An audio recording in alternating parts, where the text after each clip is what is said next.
On pending free agents, and for the second straight year, the Cowboys have elected to tag star defensive end DeMarcus Lawrence. And by tagging Lawrence, the Cowboys will pay him at least $20.5 million in 2019 after he made $17.1 million last season. And the numbers suggest that Lawrence keys the Dallas pass rush. He has accounted for 33% of Cowboys sacks over the last 2 seasons. Only Aaron Donald and Chandler Jones own a higher number in that span. And for more on the NFL, let's welcome in our reporter, Jeff Darlington, into the conversation. And Jeff, obviously it's a big day in the NFL. We're approaching the start of a new year. Take us through some of the key franchise tag situations. And let's start with DeMarcus Lawrence. Well, Maria, we saw some of the important ones happen just a day ago, and when it comes to DeMarcus Lawrence, the Cowboys still do want to get a long-term deal done here, and I believe that they're genuine in that sentiment. Now, this is the second year in a row they've used the tag. Last year, they wanted to see more from Lawrence. He becomes just the first player since DeMarcus Ware in the early 2000s to have back-to-back seasons with double-digit sacks. So he did prove it again. The Cowboys do want him around. Of course, he's going to yield a pretty high price tag, but I think ultimately this will get done by that July 15th deadline. Now, another name here, Jadeveon Clowney for the Houston Texans. This is a little bit different because I see a team that, while they do want to get a long-term deal done, they don't mind the idea of pushing this forward another year by using the tag. The reason being injury concerns. 2017 was the only season that Clowney has played the full 16 games. He dealt with some knee issues in training camp last year that held him out, and then he also dealt with some back issues. One to watch there. Now, the Chiefs are another interesting story that we need to continue to pay attention to. Dee Ford did get the franchise tag. The team has floated the idea that they'd be willing to trade Ford, but I do generally see this as a way to point out that we also are going to either trade or cut Justin Houston. Now, the team would like you to believe that they could go either way on this, whether Ford or Houston, because of Fitz and Steve Spagnuolo's defense. Ultimately, though, I see the team holding on to Ford, perhaps trading Houston. If they can't get any value for Houston, ultimately releasing him. All right, Jeff. Well, I know you're not just concerned with guys who are getting the franchise tag, but guys who are looking for new teams. And you recently sat down with Antonio Brown, and he was pretty introspective about his motivations to play football. Take a listen. I don't even have to play football if I don't want, bro. I don't even need the game. You know what I'm saying? I don't need to prove nothing to anyone. If they want to play, they're going to play by my rules. If not, I don't need to play. You want the game now? No, I don't. I mean, okay? Obviously I want the game, but I don't need the game. It's a different. You know what I'm saying? I don't need to play for no one. Like, I'm happy. You see this? It's paid off cash. I don't owe no one. Mm-hmm. I'm a millionaire, bro. I'm an entrepreneur. Like, I don't have to prove no one anything. Now, Jeff, I know you were there asking the questions, but what was your reaction to Antonio Brown saying he doesn't need football?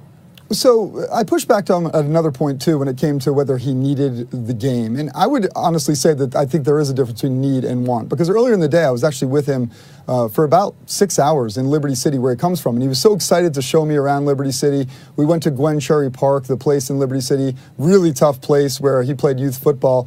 And he was talking about the gunshots you'd hear while you were on that youth league football field. But at one point, he was looking down at this grass. And it was patchy, nasty grass. And he was just talking about how much he loves that grass. And this was like one of those genuine, sincere moments away from the cameras. And he was talking about how much he loved playing football out there. And that was why, I don't believe when he says, he says, I don't need football. I believe him when he says that because he thinks he has proven his value and his worth to the league that will ultimately want him. But I absolutely do believe that he wants to play football and will continue to want to play football. So it was certainly introspective, but I think this is a very unique person who is basically saying whatever he feels. Well, Jeff, great job with that interview, and thank you so much in providing some clarity here with both situations. And now we bring in Ryan Clark for a little more clarity and just your reaction to hearing what AB had to say about the sport of football. Well, obviously, when you hear it, you hear you don't need football, you think to yourself, well, you're not improving your trade value. But on the other side of that, he's looking at it monetarily as well. You heard what he said. He's a millionaire. His house is paid off cash. This is a guy who grew up hard. And one of the reasons we loved him coming in was because the way he worked, we associated that with the way that he grew up. You know, Antonio talked about times where he had to pay money to sleep in hotels for hours just because he had nowhere to go. And so when you look at a guy like that who's come up and been successful monetarily the way that he has, he doesn't feel like he needs football for that. And that makes sense to me. But when you listen to people talk about this game, we always hear about you have to love this game. To be a part of football, it has to be something that is running through your veins. And he's basically saying that that's not the case for him anymore. But if it got down to it and you tried to take football away from Antonio Brown's not Kyrie. right? He likes the cameras, right? He likes the fame. He likes the fact that people consider him one of the greats to ever play the position. And so I think when a team gets him and they start to have these conversations, they'll learn that his love for the game still runs deep. He just feels like he wants to play by his rules. It's interesting that you make the comparison to Kyrie, because that's a conversation we're having here this morning. And I'm not sitting here to defend everything Antonio Brown has done, because I think a lot of the things he's done have been wrong, particularly with relation to the team and going into their last game of the season. But what he just said is exactly what we were all saying at the beginning of this hour. We wanted to hear from Kyrie. Look how good my life is. Hembo put the number up. The guy's made $70 million playing football, and he gets that. So I'll give him credit for that 100%. Well, he's now reached the point where he feels like he can divulge or be vulnerable to a point where he lets people really know what he feels. I appreciate his honesty, honestly. And even in the interview, like you said, with Jeff Darlington, going back to Liberty City, and he's like, yo, this is where I grew up. Like, I've come a mighty long way, and no one's going to make me upset about this game of football and where I'm going to end up playing. All right, we have to run because Christian Leitner is ready to go. Oh, well, we need to Sports Center promo. We got things to do. You're right. Tonight on Sports Center at 6. You can watch it after PTI. What Coach K is factoring into when he's deciding will Zion Williamson play, and I wonder if Christian's going to have any comments on that, Greeny. We'll get you there. Plus, why today's franchise tag deadline could impact the rebuilding Giants, and we go behind the scenes with Yasiel Puig as he makes the transition from LA to Cincinnati. Sports Center today at 6 Eastern on ESPN and the app. Back to Leitner, he dribbles, takes the shot at the buzzer. Scores! We're on our way to the Final Four again. The Bulldogs have pulled off the biggest upset in the history of Duke basketball. They have beaten the #1 UNLV Running Rebels. The Duke Blue Devils have won their first ever national basketball championship. Leitner catches, comes down, dribbles, shoots, scores! Christian Leitner hit the biggest shot of his career. Duke has done it again. For the second year in a row, they wear the crown of the king. It was a different time for the NCAA tournament, and Christian Leitner was one of the greatest players it ever saw. He was a member of 4 Final Four teams, won 2 titles at Duke, 3-time All-American, Wooden Award winner in '92, all-time leading scorer in the NCAA tournament, gold medalist at the '92 Olympics. That's the Dream Team in Barcelona. Played 12 NBA seasons, made the All-Star team in 1997, and is now live with us on Get Up. It's delightful to have Christian Leitner with us on behalf of Olympic Channel and a new documentary called The Z Team. Christian, it's good to see you again, and we don't have a ton of time, so let me dive right into this thing here. The whole country is fixated on your old school now, on Duke, and particularly on Zion Williamson. As you watch them play, and him in particular, what are you seeing? I see an awesome team, and I hope Zion comes back quickly so we can watch one of the most exciting players that I've ever seen on the basketball court in a long time. And even if Zion's not out there, Duke's a lot of fun to watch. They play very hard with a lot of intensity, so I can't wait for their next game. But break down Zion for me a little bit, because I keep hearing people tell me we've never seen a player like him before. How would you put into words what he is as a player? I've never seen anyone, 6'8", 285, but what he is he's the most explosive, powerful, bouncy, quick, fast player that I've ever seen, and I hope he doesn't get hurt for the next 5 years, because if he stays healthy for the next 5 years, we're going to see some incredible dunks and blocks. I think people don't give enough credit to his defensive play. He's going to be able to block shots in the NBA. He's going to be able to block dunks, so it's going to be fun to watch him play. And you mentioned that he got hurt, and he did. He hasn't come back yet. And there were some people when he got hurt who were suggesting he should just shut it down. He's going to be the #1 pick in the draft, and he shouldn't play again. When you heard people saying that, what did you think? I laughed, because the kid is a great player now because he loves the game. He loves to be out there on the court. So, of course, he's going to be out there as soon as he can. As soon as he feels 100% healthy, he's going to be out there doing the thing that he loves to do. Now, yours was a team that got an enormous amount of attention. Of course, most of you guys stayed together so much longer. What do you make of all of the attention these freshmen are getting right now, and the way they're handling it, and the way Coach K is handling it? Well, I think they handle it great, and a lot of the instruction comes from Coach K.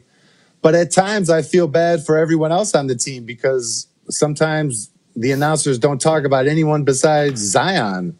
And even when Zion's not playing, they talk about Zion. So sometimes I feel bad for the other players, and I wish, R.J. Barrett and Reddish and Jack White and all those guys would get a little more attention.